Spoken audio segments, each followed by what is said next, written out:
Welcome to 13 DeadEnd Drive, a house of death, an abode of murder, and a home to a vast fortune.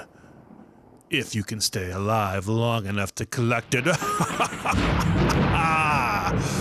Welcome to GameOn. Well, it looks like the Book of Games acknowledges this to be kind of a hot mess of one fun game for 2 to 4 players brought to us by our friends at Milton Bradley in 1993. Oddly, a sequel was made in 2002 called 13 DeadEnd Drive. The odd part is that it was made by our friends at Parker Brothers, and it's not all that unsimilar to its predecessor. Both games are problematic in that they have dozens and dozens of different pieces, so finding a complete set of either game can be a challenge. It took 2 purchases of this game for us to finally be able to play, and we are still missing the second die, but we'll just roll our 1 die twice, so problem solved. The game is on a 3D game board, which has several deadly traps waiting to be sprung. The stairs, the fireplace, the chandelier, the statue, and the bookcase. No matter how many people are playing, all 12 pawns, that includes the cat, are in play and take a seat at the center table beneath the portrait of the recently passed Aunt Agatha at the start of the game.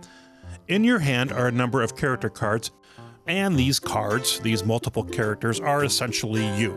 There are slightly different rules for 2 players, but on your turn you roll the dice and move any 2 characters based on said roll. So if you roll a 4 and a 5, you move 1 pawn 4 spaces and 1 pawn 6, being aware of the walls, the tables, and secret passages printed on the floor plan.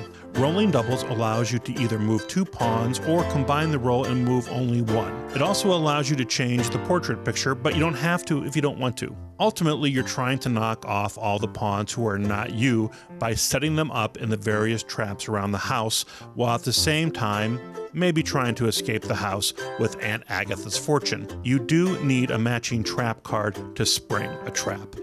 These are rewarded to a player when a pawn they control lands on a skull and crossbone space. These spaces are also where you execute your traps, so cards can be played immediately or held in your hand. Once a pawn is killed off, they are removed from your hand, if you have that card, from the portrait cards and from the board.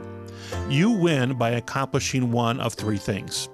You have the card character of the last pawn alive, you escape the house while your portrait is shown on the wall, or if the detective pawn makes its way to the door while your portrait is hanging on the wall.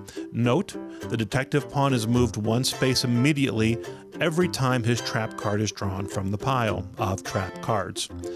This can be a fun bluffing game as you try to make other players think you're one character when you're actually another.